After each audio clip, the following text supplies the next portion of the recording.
Et bonjour à tous, c'est Zachem pour Entre-Rollistes et aujourd'hui on se retrouve pour découvrir ensemble le kit du maître pour Chronique Oubliée Fantasy V2 et vous allez voir, ce n'est pas uniquement que l'écran du maître qu'on peut voir derrière moi, il y a énormément d'accessoires supplémentaires qui est proposé avec. Je vous propose qu'on perde pas plus de temps que ça et qu'on aille directement dans la découverte de ce paravent. Et du coup, on se retrouve pour la présentation de cet écran du maître de Chronique Oubliée V2. Je vous propose qu'on commence par l'illustration, on va découvrir ça ensemble. Mais du coup, pas de grande surprise, on retrouve l'illustration qui avait été présentée, comme vous le savez, pour le financement participatif, avec d'un côté un château, une ville qui est attaquée par des dragons, et de l'autre côté, on va y retrouver donc la suite de cette illustration avec les personnages des aventuriers qui seraient ici et qui observeraient à distance ce massacre qui se passerait. Donc ce qui est bien, c'est qu'on a une très belle illustration qui met dans l'ambiance et qui est disponible sur les 3 volets de notre écran. Donc c'est vraiment quelque chose de positif. Moi je le trouve franchement assez classe. Il est très simple, mais franchement il fait son effet. Si on passe de l'autre côté de l'écran, qu'on passe côté règles pour le MJ, on va y retrouver différents éléments, donc c'est plutôt bien structuré. On a tout d'abord la partie armes équipement, avec le rappel des différentes tables pour les armes, les armures, ce qu'on peut acheter à l'auberge, le matériel, les montures. On va retrouver par la suite la partie un peu plus règles, entre guillemets, pour les combats et les tests de difficulté. Donc on a les tests de difficulté, le combat, rappel, un round, comment ça fonctionne, les modificateurs d'attaque, les différents états, les manœuvres, la fuite, la poursuite, les blessures. Donc on a vraiment cette partie-là qui va être dédiée plus aux règles qu'on va utiliser en continu lors de la phase de combat. Et après on va avoir une partie un peu plus MJ, pour les règles, donc qui vont être utilisées plus par le MJ dans le sens qu'on va avoir l'univers, moi je décris ça comme l'univers avec la partie voyage, progression, survie, et ensuite plus la partie piège, créature, donc vraiment des tables de rencontre entre guillemets aléatoires qui vous permettront très facilement de faire rencontrer une créature. Par exemple, on veut faire rencontrer une créature moyenne, on va avoir directement des statistiques qui sont proposées. Si on veut faire rencontrer par niveau de difficulté, on a la table par NC qui est disponible ici, avec des statistiques génériques, voilà, et quelques prérogatives ici. Donc c'est vraiment une très bonne chose pour aider. Vos MJ font une action particulière, vous avez besoin d'une rencontre, pas besoin d'ouvrir la partie des monstres, on prend notre dé, on peut récupérer directement sur notre table, et on attaque directement notre rencontre ou notre combat. Donc c'est vraiment très cool. Pour moi, c'est les outils que j'aime avoir sur un écran du maître. Autant je suis assez critique, autant là je trouve qu'il est plutôt bien construit. La partie équipement à gauche, la partie règles de jeu au milieu et la partie univers rencontre aléatoire à droite, bah moi ça me convient très bien et je trouve ça très très cool. Si on regarde la pliure, vous pouvez vous rendre compte qu'il y a un côté qui est plus épais que l'autre. Ici, il est plus épais que ce côté-là, ça veut dire qu'on va être obligé de replier toujours l'écran du côté droit en premier et du côté gauche. Si vous ne le faites pas, vous risquez d'abîmer votre écran, j'ai pas fait attention au début, c'est pour ça que je vous le fais remarquer, ce n'est pas le cas forcément de tous les écrans de maître, donc c'est pour ça qu'il faudra bien faire attention de bien le replier dans le bon sens. Ce n'est pas tout, il n'y a pas que l'écran, donc je vous propose qu'on regarde la suite, il y a énormément d'autres choses à présenter. Pour la suite, on va y retrouver des feuilles de personnages. Alors elles sont pas génériques, c'est pas des feuilles que vous allez donner comme ça à votre joueur, mais elles sont vraiment liées aux différentes peuples, aux différentes voies qu'ils peuvent suivre. Donc tout d'abord, on va avoir à chaque fois donc une feuille pour chaque voie, et donc sur cette feuille-là, on va y retrouver quoi? On va y retrouver les différentes spécificités liées à cette voie-là, avec les différents niveaux 1, 2, 3, 4, 5 qu'on pourra acquérir, mais également l'intégralité des caractéristiques, des attaques, des points de vigueur, des points de chance, etc. de votre personnage, des points de magie.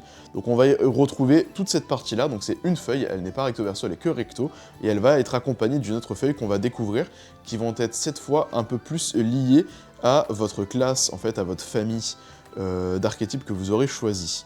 Donc vraiment, l'idée c'est qu'elles sont cartonnées pour pouvoir les scanner et les réutiliser.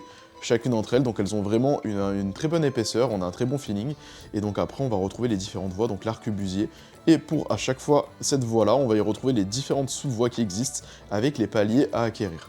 Donc ça permettra à vos joueurs en fait d'aller cocher qu'est-ce qu'ils ont débloqué. Donc moi je trouve ça plutôt malin, parce que du coup votre feuille de personnage elle se décompose d'une partie profil qui est liée à votre voie de peuple, et après des différentes voies que vous allez pouvoir choisir. D'ailleurs on remarque à chaque fois qu'en bas à droite, on a un espace libre qui va être pour si vous voulez faire de la multivoie par exemple, ou emprunter des voies d'autres archétypes en fait qui sont en lien avec votre famille de classe. Donc c'est plutôt malin, ça permettra peut-être à certains joueurs plus expérimentés d'avoir différentes feuilles de voix associées à leur feuille de personnage, et d'avoir à chaque fois le résumé de ce que fait à chaque fois chaque capacité que l'on aura débloquée. On y retrouve aussi au-dessus, sur ces feuilles de voix, des petites illustrations liées à l'archétype en question, à la classe. Moi je trouve ça plutôt cool, franchement ça marche plutôt bien, c'est un tableau très simple, on va aller cocher la petite case correspondant à ce qu'on a débloqué, et puis on a le petit visuel, donc ça permet facilement de retrouver ce qu'on a. Donc on en a une pour chaque voie, vraiment, ils n'ont pas lésiné sur les moyens. Et on termine par le prêtre. Et ce qui est vraiment important, c'est qu'on a ici l'autorisation de faire de la photocopie pour de l'usage personnel. Donc l'idée, c'est que c'est vraiment l'objectif, c'est que vous puissiez les photocopier, les donner à chacun de vos joueurs et les scanner. Donc on voit qu'on a quand même un gros paquet là, hein. Quand je mets à la caméra comme ça, on voit que c'est un gros paquet de feuilles, en plus de l'écran du MJ, mais ce n'est pas tout, vous allez voir, il y a encore d'autres choses. Pour accompagner les voix, du coup, on va y retrouver un livret des voix.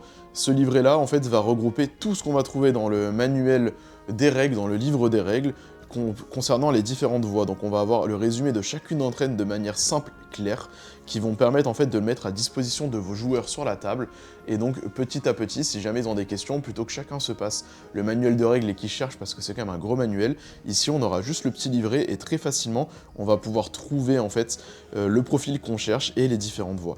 Donc c'est vraiment un bel avantage, c'est pas obligatoire, indispensable, mais ça permettra vraiment de fluidifier vos parties.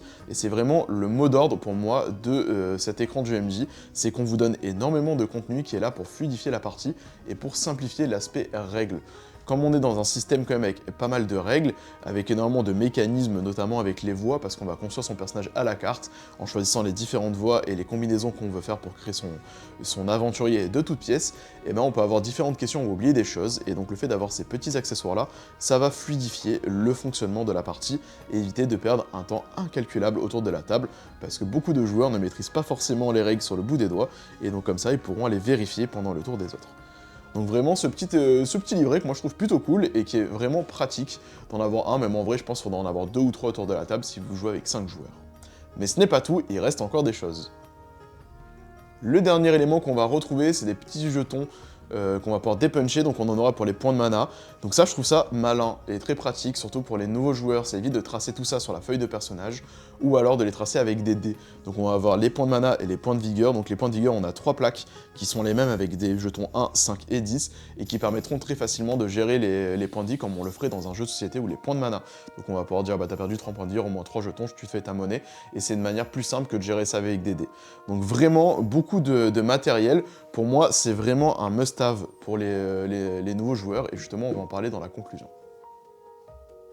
Donc comme je lui disais, pour conclure cette vidéo, pour moi c'est vraiment un must-have. On a énormément de matériel qu'on va retrouver pour aider les nouveaux joueurs. Pour moi, pour les nouveaux joueurs, il faut foncer, n'hésitez pas. Alors cet écran du maître, certes, il a un coût quand même, on est un peu plus cher que sur le marché.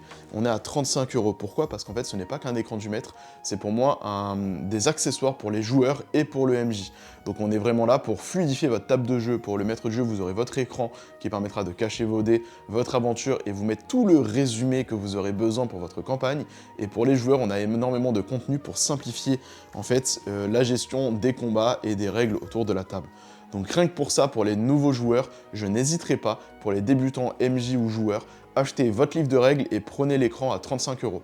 Pourquoi je dis que c'est assez cher à rapport à ce qui se fait sur le marché? Normalement, on est plus aux alentours de 20-25 € en écran du maître. Si vous regardez la vidéo de Star Wars, on est à 24 € avec en plus un livret d'aventure, ce qu'on n'a pas ici, on est vraiment que sur de l'accessoire. Cependant, on est donc à 30% plus cher, 35 au lieu d'une vingtaine d'euros, hein, on est dans ces alentours-là. Et donc du coup, on le remplit avec énormément de matériel et c'est qualitatif. L'écran est vraiment d'une très belle qualité, donc rien que pour ça et pour tout le matériel supplémentaire, ça vaut le coup.